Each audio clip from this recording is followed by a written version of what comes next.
My name's Richard Budd. I'm part of the father and son partnership here at Stevens Farm.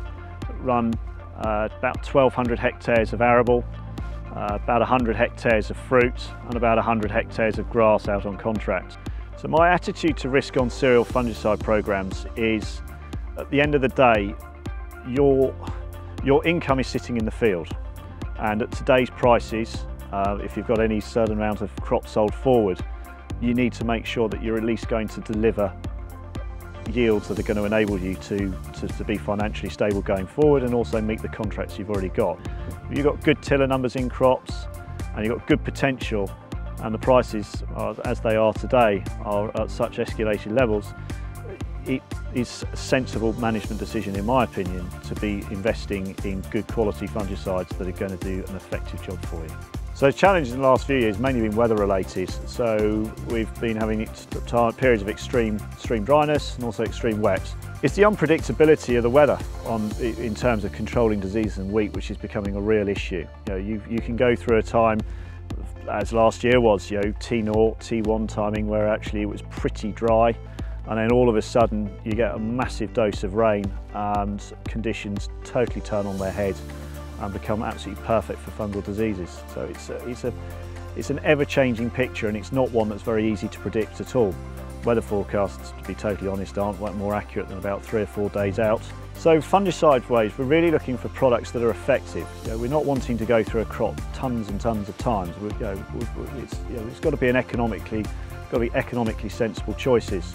So we're looking for a fungicide that's going to perform well and perform consistently. We're not wanting to continually having to go back out and try and adjust rates or have to go back through for a second time because chemistry is being ineffective.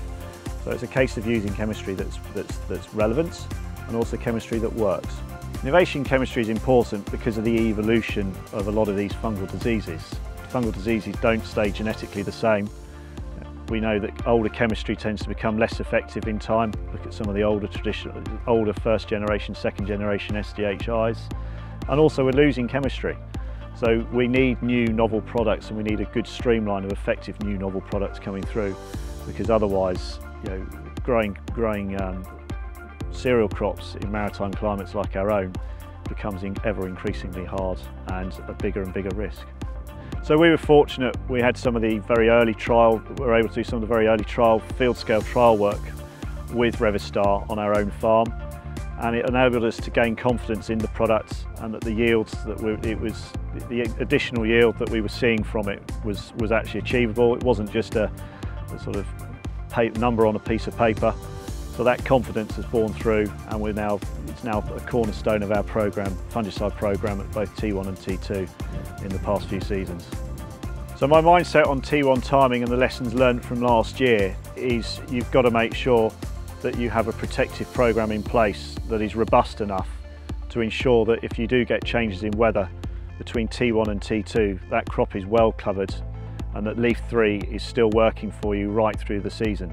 If that isn't the case, then you are risking potential yields even at that early stage.